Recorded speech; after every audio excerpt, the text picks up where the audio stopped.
22/12/2025 ಸೋಮವಾರ ರಾಷ್ಟ್ರೀಯ ಗಣಿತ ದಿನ. ಗಣಿತಶಾಸ್ತ್ರದ ತಜ್ಞರು ಶ್ರೀನಿವಾಸ ರಾಮಾನುಜನ್ ಜನನ 22/12/1887. ತಂದೆ ಕಪ್ಪುಸ್ವಾಮಿ ಶ್ರೀನಿವಾಸ್ ಅಯ್ಯಂಗಾರ್, ತಾಯಿ ಕೋಮಲತಮ್ಮ.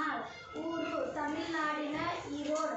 ಗುರುತಿಸುವಿಕೆ 1918ರಲ್ಲಿ ರಾಯಲ್ ಸೊಸೈಟಿಯ FRS ಆಗಿ ಆಯ್ಕೆಯಾದರು. ನಿಧನ ಅನಾರೋಗ್ಯದಿಂದ 32ನೇ ವಯಸ್ಸಿನಲ್ಲಿಯೇ 1920ರಲ್ಲಿ ನಿಧನರಾದರು.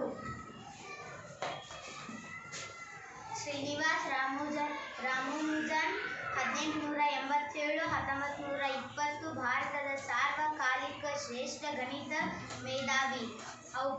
ಔಪಚಾರಿಕ ಶಿಕ್ಷಣವಿಲ್ಲದಿದ್ದರೂ ಸಂಖ್ಯಾ ಸಿದ್ಧಾಂತ, ಅನಂತ ಸರಣಿಗಳನ್ನು ಮತ್ತು ಮುಂದುವರೆದ ಭಿನ್ನರಾಶಿಗಳಲ್ಲಿ ಸುಮಾರು 4000ಕ್ಕೂ ಹೆಚ್ಚು ಪ್ರೇರಣೆಯನ್ನು ರೂಪಿಸಿದರು. ಶ್ರೀನಿವಾಸ್ ರಾಮಾನುಜಿ ಅವರ ಗಣಿತದ ಕೊಡುಗೆಗಳು: ಸಂಖ್ಯಾ ಸಿದ್ಧಾಂತ, ಸಂಖ್ಯೆಗಳ ಗುಣಲಕ್ಷಣಗಳು ಮತ್ತು ವಿಭಜನೆಯ ಸಿದ್ಧಾಂತದ ಮೇಲೆ ಅದ್ಭುತ ಕೆಲಸ ಮಾಡಿದ್ದಾರೆ. ಅನಂತ ಸರಣಿ, ಪೈನ ಮೌಲ್ಯವನ್ನು ಕಂಡುಹಿಡಿಯಲು ಅತ್ಯಂತ ವೇಗದ ಮತ್ತು ನಿಖರವಾದ ಸೂತ್ರವನ್ನು ಅಭಿವೃದ್ಧಿಪಡಿಸಿದ್ದರು.